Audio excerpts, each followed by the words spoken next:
This story is titled, My Girlfriend Kept Bringing Up That We Needed to Pause Our Relationship Before the Wedding. Then one day, she packed her bags and flew off with her friends. But when she returned, I was already gone. Hey Reddit, my name is Thomas, and I'm 30 years old. I never thought I'd be posting about relationship drama on here, but life has a way of surprising you when you least expect it. Fair warning, this is going to be a multi-part story because there's way too much to unpack in a single post. Until about a month ago, I was engaged to Lily, my girlfriend of 3 years. She's 26, and we met at my buddy Chris's birthday party, where she came as a friend of Chris's girlfriend. I still remember the first time I saw her. She was laughing at some stupid joke I made about the overcooked steaks. I was instantly hooked. She had this smile that could make you forget whatever crap was happening in your life. We hit it off right away. Started texting that very night and went on our first date just 3 days later. The rest, as they say, was history. She moved in with me after about a year, and I proposed at the 2-year mark. We were full-on planning our wedding for September 15th. Lily was everything I thought I wanted in a partner. She was smart, funny, and cute as hell. We just clicked, you know? She got along great with my friends, and my parents absolutely loved her. My mom was already calling her daughter way before we got engaged. I got along with her family too. It felt like everything was falling perfectly into place. For 3 years together, I genuinely thought we were solid. I'm not going to pretend I was some perfect boyfriend. I worked too much sometimes as a civil engineer, occasionally forgot important dates, and I can be stubborn as hell when I think I'm right. But I always had her back and supported her dreams. I thought she did the same for me. We'd been saving like crazy for the past 2 years. We had about $22,000 stashed away in a joint account for both the wedding and a down payment on a house we were planning to buy next year. I was putting in extra shifts at work to add more to our savings, while Lily was handling most of the wedding planning. She works in digital marketing and has a better eye for that kind of stuff anyway. But then, out of nowhere, I started noticing signs that things weren't as perfect as I thought. Little things that didn't seem like a big deal at the time, but now feel like flashing warning lights I was too stupid to see. For the last few months, Lily started getting really secretive with her phone. I'd catch her smiling at messages and she'd quickly flip her phone over whenever I walked by. If I asked who she was texting, she'd just brush it off with just the girls or work stuff and immediately change the subject. I never pushed it because I'm not the jealous type. I trusted her completely. Yeah, I know now that I was a complete dumbass. She also started spending way more nights out with the girls, like 2 to 3 times a week, when it used to be maybe once or twice a month. Again, I didn't think much of it. I figured maybe she was stressed about the wedding planning and needed to blow off some steam. I was working late a lot anyway, so it's not like I was sitting at home alone waiting for her most nights. But things started to feel off, especially after that one evening where I tried to get the spark back in our relationship. I came home early from work and cooked her favorite pasta dish after a particularly long workday for both of us. She barely touched it, just said she wasn't hungry and went straight to bed. That's when I decided I needed to figure out what was going on. The next day, I finally asked her directly, "Hey, everything okay with you? You've been going out a lot more lately. Are you happy?" She blinked at me like I'd asked if she wanted to move to Mars. "Yeah, of course, of course." "Why?" she responded, looking confused by my question. "I don't know, just feels like something's off. Like, are you good with us? I mean..." I trailed off, not wanting to sound accusatory. She sighed dramatically like I'd accused her of something terrible. "Babe, I'm just trying to enjoy my time before the wedding. You know how stressful all this planning is. You trust me, right?" I told her, "Obviously, I trust you. I'm just making sure you're happy." But to be honest, I wasn't convinced by her answer. She gave me this little smile and leaned over to kiss my cheek. "I am happy. You don't need to worry about me," she assured me. And that was that. I let it go. Should I have pushed more? Probably. But hindsight's 20/20ths, and I was too busy being a clueless idiot to see what was right in front of me. About 2 months before the wedding, Lily mentioned wanting to take this epic trip to Europe with her old college friends. 5 girls she barely talked about, and that I'd only met a couple of times at random parties. She said it was some kind of sisterhood reunion thing before she got married. 6 weeks in Europe, France, Italy, Spain, the works. I thought the timing was weird as hell, not going to lie. 6 weeks in Europe, when we're supposed to be finalizing wedding details? But I didn't want to be that controlling asshole who tells his fiancée she can't hang with her friends. Plus, she insisted it was important to her and said the girls had been planning it for months. If it means that much to you, go for it. We can handle the wedding stuff when you get back, I told her. She seemed so happy when I agreed that I figured I'd made the right call. Looking back, the first major red flag I should have paid attention to was when she booked her flight the very next day. If they'd been planning this trip for months like she claimed, why wasn't her flight already booked? About a week before her trip, Lily asked if I'd mind if she handled the last wedding payment. I want to take the stress off your plate, she said. I didn't think twice about it and just handed over the account information. I remember feeling weird about it. She was strangely insistent, like she was in a rush to settle everything before she left. She even joked, "One less thing for you to worry about, babe." And I let it slide. I didn't want to seem like I didn't trust her, and maybe I didn't want to add more tension when things already felt off. Or maybe I was just tired. Tired of wedding talk, tired of second-guessing everything. So I let it go. The night before her trip, we were going over some wedding details, seating chart stuff, finalizing the song list, all that boring but necessary wedding planning crap. She seemed distracted the whole time, constantly checking her phone and smiling. When I asked if everything was okay, she just said, "Everything's perfect." She was extra affectionate that night too, which I now realize was probably guilt. The next morning, I drove her to the airport like the supportive fiancé I thought I was supposed to be. I even helped her check her bags and walked her all the way to security because I'm just that nice of a guy. She was acting weird the whole time. Quiet, checking her phone constantly, avoiding eye contact. I asked if she was nervous about flying, and she just shook her head. We got to the security line, and that's when everything went to shit. She was fidgeting with her carry-on, not really making eye contact.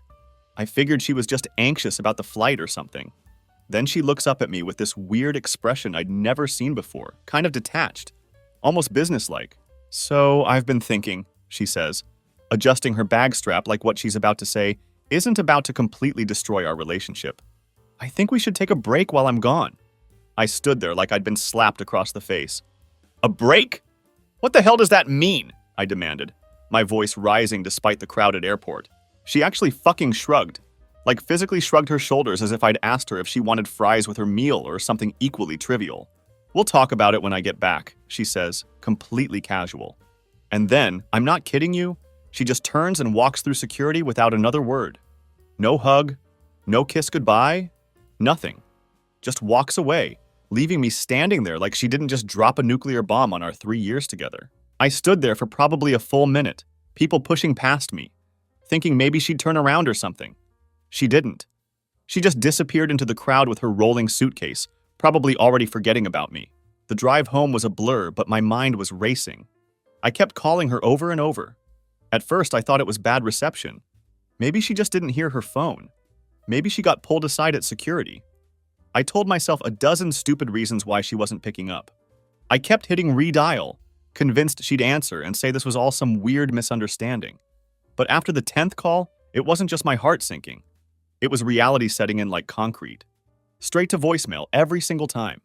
That's when it hit me. She wasn't unavailable. She didn't want to talk to me. She had fucking blocked me. I sent a bunch of texts anyway. First, WTF was that? Then, please just talk to me. Then some less friendly stuff I won't repeat here. But deep down, I already knew. Nothing. Radio silence. The silence of someone who's already decided they're done. By the time I got home, I was switching between being completely confused and absolutely furious. I checked social media to see if she'd posted anything about what the hell was going on. That's when I discovered I was blocked there too. Blocked on Instagram, Facebook, even fucking LinkedIn. Who blocks their fiancé on LinkedIn? It was like she was methodically erasing me from her digital life. I tried calling again from my work phone, but somehow she'd blocked that number too. She must have been busy in that security line, blocking me on every platform known to man while walking away from our relationship. I spent the whole day in a daze. This makes no sense, right? 3 years together, planning a wedding, saving for a house, and she just drops, "We need a break," at the airport, and then ghosts me like we met on Tinder last weekend? I was pacing like a caged animal, fists clenched, ready to put a hole in the wall. It wasn't even about the break anymore. It wasn't even because she blocked me. It was how she did it. Like I was nothing. Like I was a minor inconvenience she could delete from her life with a swipe and a tap. She didn't just walk away, she erased me. That night, Still with no word from her, I decided to check our joint bank account. And that's when the second bomb dropped. The account that had $22,000 the day before now had $11,300. She had cleaned out her half, $10,700 gone, transferred to her personal account that morning before her flight. I'm not a violent guy, but I punched a wall. Broke 2 knuckles. Didn't even feel it until the next morning because I was so fucking angry. To this day, I'm still making payments on the ER visit for that stupid move. $10,700. That wasn't just numbers on a screen. That was every overtime shift. Every weekend I skipped with the guys. Every damn vacation I put off to build a life with her. She didn't just take the money. She took my time, my trust, my future. And she cashed it all in for a one-way ticket to Europe. The next day, I tried reaching out to her friends. None of them answered my calls or texts. I tried her parents, and her mom just gave me some crap about Lily needs some space and how I should respect her needs. They clearly had no idea their precious daughter had stolen our wedding savings and run off to Europe. By day 3, I was a mess. Hadn't showered, hadn't eaten much, hadn't slept. I called in sick to work and called my buddy David. I told him everything, and he came over with a bottle of whiskey and let me rant for like 4 hours straight. He kept saying I should tell everyone what she did, but I just couldn't. I was too fucking embarrassed. Who wants to admit their fiancé dumped them at an airport, stole their money, and vanished? On day 4, I finally called my parents. My mom was shocked and kept asking if there were warning signs, things I'd missed. My dad's first question was, "Did you check the bank accounts?" Thanks, Dad. Bit late for that advice. By day 5, the shock was wearing off, and the cold reality was setting in. She wasn't calling back. She wasn't coming back with an apology. This wasn't some misunderstanding. She had planned this whole thing. The break, the blocking, the money. You don't accidentally drain a bank account and block someone on every platform. That's when I made my decision. Wedding canceled. Her moving in officially, she still had her old apartment with a roommate, not happening. Our relationship? Dead and buried. I wanted to send her an email, tell her the wedding was off, that we were done. But I stopped myself. Why should I give her the satisfaction of knowing I'd already made that choice? She didn't deserve a heads up. She didn't deserve anything from me. She walked away without an explanation, and I wasn't about to give her the courtesy of closure. Not going to lie to you all, it hurt. 3 years of my life gone in an instant. The future I'd planned, the person I thought I knew. All of it was just gone. A phantom limb I kept reaching for only to find empty air. My buddy David was the only one who knew the whole story at first. He'd come over almost every night that first week, making sure I ate something and didn't just sit around feeling sorry for myself. He kept trying to get me to tell our friends, but I just couldn't.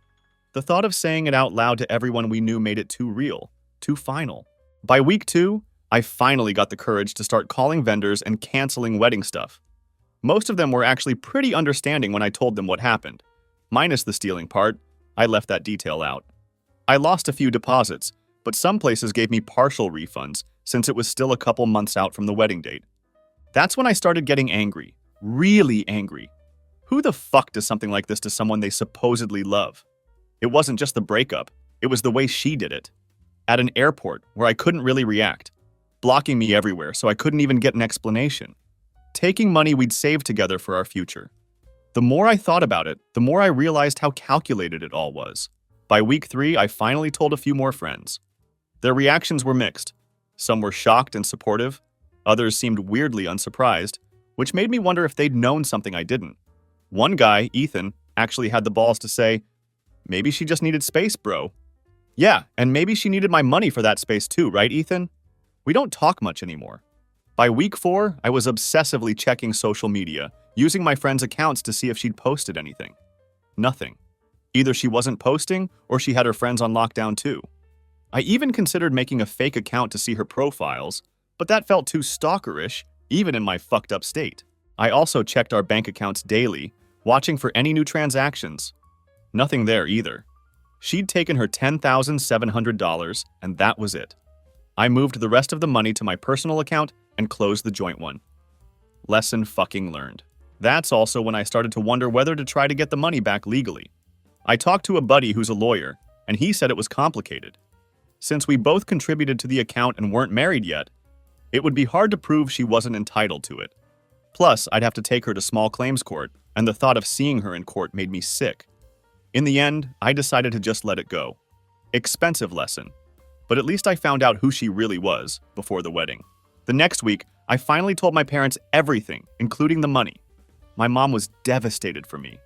My dad was pissed. He wanted to call Lily's parents and tell them what their daughter had done.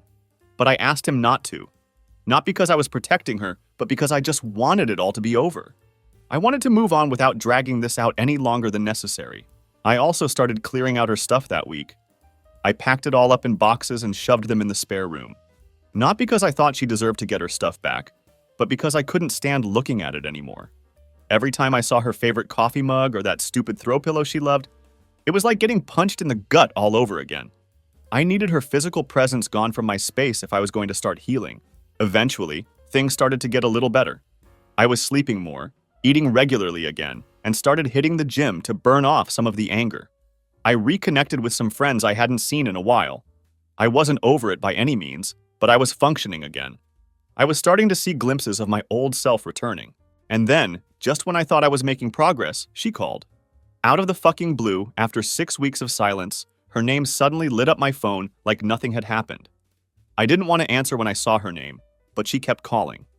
Despite my better judgment, I found myself wondering what explanation she could possibly give after all that had happened. I finally picked up, and her first words floored me. "Hey, just letting you know my flight gets in at 9 a.m. tomorrow. Can you pick me up?" Her voice was cheerful and casual, like nothing had happened, like she hadn't just destroyed our relationship and disappeared for 6 weeks. I almost dropped the phone. The sheer fucking audacity of this woman. 6 weeks of ghosting me, stealing our money, ruining our future, and she calls asking for a ride from the airport? "What does that have to do with me?" I said, trying to keep my voice steady. There was a pause on the other end, like she couldn't comprehend what I was saying. "What do you mean?" She actually sounded confused. "I mean exactly what I said. Why would I pick you up? You broke up with me, stole our savings, and disappeared for 6 weeks. "I didn't break up with you," she said, her voice getting defensive. "I just said we needed a break while I was away." "Same fucking thing. And the $10,700 you took? Was that just for fun?" I couldn't keep the bitterness from my voice. She went quiet for a second. "I needed it for the trip. It's still our money. I'm still coming home to you. That's when I lost it." "Coming home to me? Are you fucking kidding? You think you can just waltz back into my life after what you pulled? After blocking me everywhere and stealing our wedding money?" "I didn't steal anything," she shot back. "Half of that money was mine, and I didn't block you. I just needed space without you constantly texting me." "Space? You want to talk about space? How about the space in our bank account where $10,700 used to be?" I was practically shouting at this point, weeks of hurt and anger boiling over. "Look, I know you're upset," she said in this condescending tone that made me want to throw my phone through a window. "But I think you're overreacting. We can talk about this when I get home." "This isn't your home anymore, and we're not talking about anything. We're done." "You don't mean that," she said, her voice suddenly softer. "We've been together for 3 years. We can work through this." "No, we can't. You ended this relationship. You made your choice. Don't call me again." I hung up and immediately blocked her number. My hands were shaking so badly I could barely hold the phone. The fucking nerve of this woman to act like what she did was just some minor inconvenience we could work through. The emails started coming in minutes later, because of course she had my email. A dozen messages flooded my inbox over the next few hours, all some variation of the same crap. How much she loved me. How we shouldn't throw away what we had. How sorry she was for making me feel abandoned. Not once did she actually apologize for what she did, only for how it made me feel. Classic narcissist move. By evening, I had a decision to make. Lily had been texting me from a new number since I'd blocked her original one, begging for a face-to-face meeting. Part of me wanted to just keep ignoring her and move on with my life, but another part needed closure. I needed to look her in the eye and hear whatever pathetic excuse she had for what she'd done. So I agreed to meet her at a coffee shop the next day, a public place that would be easy to leave if needed. I had no idea what I was going to say, but I knew one thing for sure. There was no coming back from this, no matter what she said. I got to the coffee shop 15 minutes early, grabbed a corner table with a good view of the door, and ordered just a black coffee. My stomach was in knots. I was afraid I might completely lose my composure after 6 weeks of built-up anger. My buddy David sat a few tables away as backup, pretending to work on his laptop. Probably overkill. But after everything that had happened, I wasn't taking any chances. When she walked in, I barely recognized her. She looked different. Tanned from her European adventure, obviously, but also somehow smaller. Less like the confident woman I fell for, and more like someone playing a role. She had clearly put effort into her appearance. Hair done, makeup perfect, wearing that green dress I always liked. Trying to remind me of what I was throwing away, I guess. She spotted me, did this weird half-smile, half-nervous look, and approached the table. I didn't stand up when she came over. I didn't hug her. I just nodded at the chair across from me. She reached across the table like she was going to take my hand, but I pulled back and crossed my arms. The message was clear. Don't touch me. Thomas, I know you're angry, she started, and you have every right to be, but I think there's been a huge misunderstanding. I laughed, sharp and cold. Don't insult me, Lily. Don't sit there dressed up like you're playing pretend and tell me this was some misunderstanding. You ghosted me, stole our money, and left me to rot while you played house with your ex. That wasn't stress. That was betrayal. Own it. She flinched but tried to keep her composure. It wasn't like that. I needed time to clear my head. No, I snapped. You needed time to figure out if Damien was still an option. You didn't take a break to clear your head. You took a break to cheat without consequences. There was a brief moment of silence. Then I leaned forward, locking eyes with her. Why did you really need this break, Lily? Tell me the truth this time. She shifted uncomfortably, glancing around the coffee shop like she was looking for an escape route. I just told you. Bullshit, I cut her off. Nobody ghosts their fiancé and steals $10,700 because they're overwhelmed. What was the real reason? She stared at her untouched coffee for what felt like forever. When she finally looked up, there was something different in her eyes. Defeat, maybe. I needed to see someone, she admitted quietly. My stomach dropped, even though I'd suspected something like this all along. Who is that someone? She shook her head. It doesn't matter. It's over now. And I realized what a mistake I made. I should have been honest with you from the start. Yeah, no shit. So you needed a break to go see someone else? And you thought stealing our wedding fund to finance it was totally fine? I couldn't keep the disgust from my voice. I know how it looks, she said, looking down at her hands again. And I really needed to disconnect completely. My friends thought it would be good for me to have a clean break to figure things out. Your friends? I repeated. The same friends who've been calling me telling me I'm acting like a spoiled child? Those friends? She had the decency to look embarrassed. They don't understand the whole situation. They were just trying to protect me. Protect you from what exactly? From taking responsibility for your actions? From the consequences of betraying someone who loved you? She ignored my question and pressed on, clearly trying to steer the conversation in a different direction. Look, about the money. I know how it looks, but I always intended to pay it back. That was our wedding fund, and I'm still committed to our wedding. That's when I lost it and started laughing. I couldn't help myself. The sheer audacity was just too much. Our wedding? I finally managed to say after collecting myself. There is no wedding, Lily. I canceled everything weeks ago. The color drained from her face. You what? But we were supposed to talk when I got back. You can't just make that decision without me. Kind of like how you decided we needed a break without me? Or how you decided to take our money without discussing it? Or how you decided to block me everywhere without warning? I leaned forward, my voice steady and cold. You don't get to dictate the terms anymore. She switched tactics then, her eyes welling up with tears. Classic Lily move when backed into a corner. I made a mistake, okay? I was stressed and confused and scared. Can't you understand that? After 3 years together, don't I deserve a second chance? I took a deep breath. I'd anticipated this, and I had my response ready. Here's what I understand, Lily. I understand that when someone shows you who they really are, you should believe them. You showed me that when things get tough, you run. You showed me that you prioritize yourself and your friends over us. You showed me that you're willing to lie and steal to get what you want. That's not someone I want to spend my life with. She stared at me, seemingly at a loss for words. Then she excused herself to go to the bathroom. I noticed she took her purse with her, which seemed weird for just a bathroom break. David glanced over at me with a, "You okay?" Look, and I nodded. 15 minutes passed with no sign of Lily. I asked a woman coming out of the bathroom if there was anyone still in there. "Nope, empty," she replied. That's when I realized what had happened. She ditched through the back door. She couldn't even finish the conversation like an adult. David came over and sat down across from me. Dude, I think she bailed. Yep, I said, surprisingly calm. Typical. When the conversation doesn't go her way, she runs. We finished our coffees in silence, but for the first time in a while I felt in control. I'd said my piece, stood my ground, and she was the one who ran. It was oddly validating. As we left the coffee shop, my phone buzzed. It was Lily texting from a friend's number.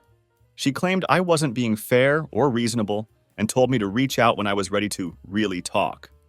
I showed David the message, and we both cracked up at the audacity. I deleted the message, blocked the number, and kept walking. The next day, I got a text from Chris, another friend in our circle who wasn't super close with Lily. Hey man, weird question, but did Lily ever mention a guy named Damien to you? Damien. The name sounded vaguely familiar, but I couldn't place it. I texted back, maybe. Who is he? I think he's an ex of hers from before you guys met. Jessica just told me she saw them together in Budapest a couple weeks ago. Thought you should know. My stomach dropped. Budapest wasn't on the itinerary her friends had posted about on social media. And seeing an ex, that didn't just sting, it cracked something open inside me. I tried to tell myself maybe it wasn't a big deal. Maybe they just bumped into each other. Maybe Jessica was mistaken or reading too much into it. But deep down, I knew. That gut feeling I'd been ignoring for months. It wasn't paranoia. It was instinct. I did some digging, scrolling back through old conversations where Lily had mentioned past relationships. And there it was, Damien, the college boyfriend she dated for 2 years before we met. The one she always brushed off as just part of my past. The same one she said she hadn't spoken to in years. The same guy she always seemed to dodge conversations about whenever his name came up. I called Chris immediately. What exactly did Jessica see? She was there on business and saw them at this restaurant. Said they looked cozy, holding hands across the table. She took a picture because she was so shocked. Want me to send it? I hesitated for a second, some pathetic part of me still hoping this was a mistake. But then I said, yeah, send it. The picture came through a minute later. There they were, Lily and some guy I'd never met, sitting at a candlelit table, hands intertwined, looking at each other like we used to look at each other. The timestamp on the photo was from 2 weeks into her trip, right around when she stopped posting group shots with her friends on social media. I sat there staring at the photo, waiting to feel something. Rage, betrayal, heartbreak. But all I felt was validation, like the final piece of a puzzle clicking into place. It all made sense now. It wasn't about wedding stress or needing space. It was about Damien. The picture proved that my decision was right. I sent the photo to David with no caption. He called almost immediately. Holy shit, was all he said at first. Then, you okay? Weirdly, yes, I replied. I just feel confirmed, like I've been gaslighting myself, thinking maybe I overreacted. But nope, my instincts were spot on. What are you going to do? David asked. Nothing, I said with finality. I don't need to confront her with this. I already made my decision. This just proves it was the right one. After that whole Budapest photo revelation, I decided it was time to truly move on and focus on my life. I erased anything left that reminded me of her, both from my memories and from my sight. I even told our mutual friends I didn't want updates about her life. I needed a clean break, no looking back. About 2 months later, I met this girl named Victoria at one of my buddy's housewarming parties. She showed up with these amazing homemade brownies. It turned out she went to college with my friend's girlfriend. We got talking in the kitchen while everyone else was getting loud in the living room. And I don't know if it was just the right timing or what, but we clicked instantly. Victoria is this badass interior designer who doesn't take shit from anyone and has this laugh that makes everyone around her start laughing too. For our first few dates, I was super cautious. I told her I'd just gotten out of something serious and wasn't looking to jump into anything. She was cool with it and said she'd just gotten out of something too. She understood we were both taking it slow. No pressure, just enjoying each other's company. Fast forward 3 months, and I realized I hadn't thought about Lily in weeks. Victoria and I were spending most nights together, and for the first time since everything went down, I felt like myself again. The weight I'd been carrying had finally lifted. Last weekend, I finally brought Victoria to Sunday dinner at my parents' place. My mom, who had been practically planning Lily's funeral after what she did to me, took about 5 minutes with Victoria before she was showing her my embarrassing baby photos and telling her all my childhood stories. Victoria seemed genuinely interested and laughed at all the right places, completely at ease with my family. My dad pulled me aside after dinner and said, "This one's a keeper, son. She looks at you like you hung the damn moon." Coming from my stoic as fuck father, that's basically a marriage blessing. I couldn't help but smile, watching Victoria chat animatedly with my mom about some renovation project. Here's where things get wild. We're all sitting around having dessert when the doorbell rings. My mom goes to answer it, and I hear this familiar voice in the hallway. Lily. Fucking Lily. She's standing there, looking like she just walked off a runway, holding a box of chocolates. My mom, bless her ice-cold heart, didn't even invite her in. She just stood in the doorway, blocking her path like a 4 inches bouncer. I walk up behind my mom, and Lily's face falls when she sees me. Then her eyes slide past me to where Victoria is standing, and I swear I could actually see the moment she realized what was happening. "Thomas, can we talk? Just for a minute," she asks, all soft and pleading like she used to do when she wanted something.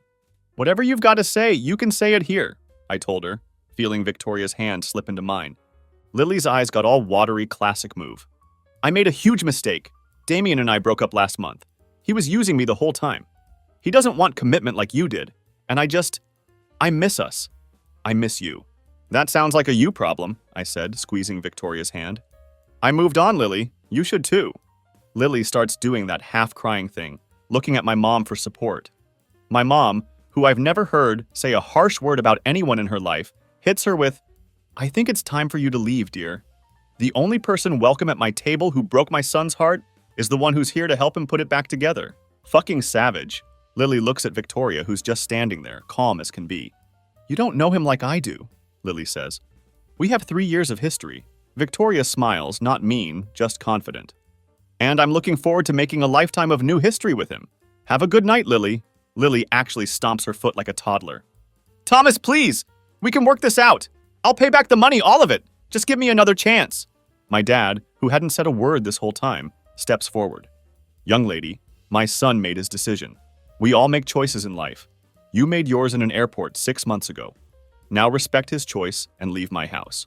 She leaves, mascara running down her face, but not before saying, "You'll regret this. We were perfect together." I just closed the door and went back to dessert with my family and Victoria. Later that night, I got a text from Lily's roommate saying she came home drunk, crying about how I'd moved on so quickly and replaced her like she meant nothing. The roommate thought I should know Lily was in a bad place. I didn't respond. Not my circus, not my monkeys anymore. The next day, Victoria and I were having breakfast when she asks, "You okay after all that drama yesterday?" I think about it for a minute, then realize something. "Yeah, I actually am. 6 months ago I was destroyed. Today I'm just annoyed she interrupted dessert." Victoria laughs, steals a piece of my bacon, and says, "Your mom is my new hero, by the way, and that's where I am now. Sometimes the trash takes itself out, and sometimes the universe sends you someone better when you least expect it." Lily showed me exactly who she was when she walked away at that airport. I finally believed her.